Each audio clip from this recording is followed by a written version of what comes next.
రాతివేత దూరం వెళ్ళి మోకాల్లోని, తండ్రి, ఈ గిన్నె నా యొద్ద నుండి తొలగించుటకు నీ చిత్తమైతే తొలగించుము, అయినను నా ఇష్టము కాదు, నీ చిత్తమే సిద్ధించునుగాక అని ప్రార్థించను.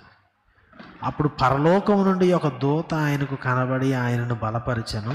ఆయన వేదన పడి మరింత ఆతురముగా ప్రార్థన చేయగా ఆయన చెమట నేలపడుచున్న గొప్ప రక్త బిందువుల వలె ఆయన ప్రార్థన చాలించి లేచి తన శిష్యుల యొద్దకు వచ్చి, వారు దుఃఖము చేత నిద్రించుట చూచి మీరెందుకు నిద్రించుచున్నారు?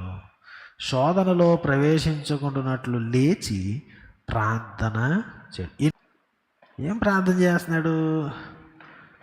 ఈ గిన్నె తొలగించు, నాకు ఇది ఇష్టం లేదు, కానీ నా ఇష్టం పక్కన పెట్టు, నీ చిత్తము సిద్ధించునుగాక.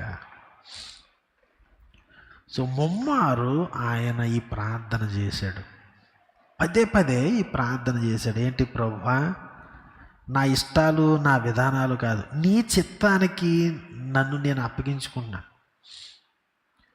నీ విధానాల్లో నన్ను నడిపించు, నీ ఇష్టాన్ని ఇష్టపడడం నాకు నేర్చుకోవడానికి సహాయం చేయి, నీ చిత్తం నాకు సిద్ధించాలి, నాకు నచ్చకపోయినా, నాకు అది టేస్ట్గా ఉండకపోయినా అని ఆయన ప్రార్థన చేస్తున్నాడు.